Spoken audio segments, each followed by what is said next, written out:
Yaz dostum, güzel sevmeyene adam denir mi? Yaz dostum, selam almayana yiğit denir mi? Yaz dostum, altı üstü 5 metrelik bez için.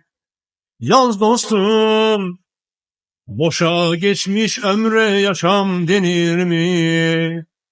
Yaz tahtaya bir daha, tut defteri kitabı, sarı çizmeli Mehmet'a bir gün öder hesabı. Yaz tahtaya bir daha, tut defteri kitabı, sarı çizmeli Mehmet'a bir gün öder hesabı. Yaz dostum, yoksulu görsen besle kaymak bal ile. Yaz dostum, garipleri giydir ipek şal ile. Yaz dostum, öksüzü görsen sar kanadın kolunu. Yaz dostum, kimse göçmez bu dünyadan mal ile. Yaz tahtaya bir daha, tut defteri kitabı, sarı çizmeli Mehmet'a bir gün öder hesabı. Yaz tahtaya bir daha, tut defteri kitabı, sarı çizmeli Mehmet'a bir gün öder hesabı.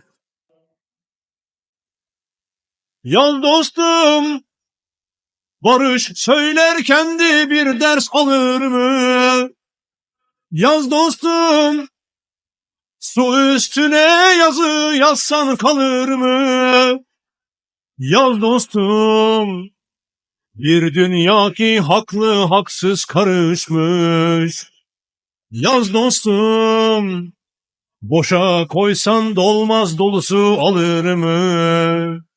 Yaz tahtaya bir daha, tut defteri kitabı, sarı çizmeli Mehmet'a bir gün öder hesabı. Yaz tahtaya bir daha, tut defteri kitabı, sarı çizmeli Mehmet'a bir gün öder hesabı. Yaz tahtaya bir daha, tut defteri kitabı, sarı çizmeli Mehmet'a bir gün öder hesabı. Yaz tahtaya bir daha, tut defteri kitabı, sarı çizmeli Mehmet'a bir gün öder hesabı. Yaz tahtaya bir daha, tut defteri kitabı, sarı çizmeli Mehmet'a bir gün öder hesabı.